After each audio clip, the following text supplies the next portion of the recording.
इसमें बोला a wire of resistance 12 ohm per metre is bent to form a complete circle of radius 10 centimetre. The resistance between is two directly opposite point A and B as shown in the figure. तो ये इसकी जो half semicircle की जो radius है कोई पाई are हो जाएगी लेंथ इसकी, यानी कि एल इक्वल टू क्या है पाई आर। तो यानी कि पाई इंटू में आर की वैल्यू 10 है तो 0.1, तो ये क्या हो जाएगी 0.1, आर की वैल्यू है 10, सॉरी आर की वैल्यू यहाँ पे क्या दे रखी है 10 दे रखी है, तो यानी कि 0.1 पाई ये क्या हो जाएगी आपके पास, इस हाफ लेंथ हो जाएगी 0.1 पाई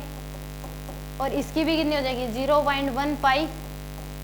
ये हो जाएगी एक यूनिट लेंथ का जो रेजिस्टेंस है वो 12 ओम है, तो 0.1 पाई का रेजिस्टेंस कितना हो जाएगा, यानी कि 12 इंटू में क्या कर दोगे 0.1 पाई, तो आ जाएगा 1.2 पाई।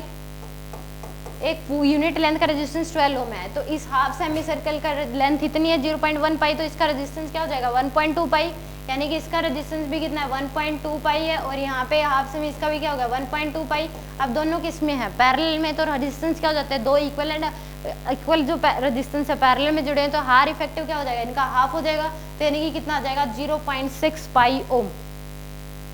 इसके उसमें सिंपल क्या करना था कि हमें ये मान लो इसकी लेंथ एल थी, रेडियस दे रखा है 10 सेंटीमीटर, तो पाई आर की जो लेंथ है या इसकी लेंथ कितनी होगी पाई आर के बराबर, तो यानी कि एल की value pi R half semicircle की यानी कि 0.1 पाई, इसकी भी कितनी हो जाएगी 0.1 पाई और एक मीटर यूनिट एक पर मीटर जो दे रखा है वो रेजिस्टेंस 12 ओम, तो इसका कितना हो जाएगा 0.1 पाई इंटू 12, ऊपर हाफ सेमी सर्कल का यानी कि 1.2 पाई और नीचे हाफ सेमी सर्कल का 1.2 पाई, दोनों पैरेलल में तो 0.6 पाई।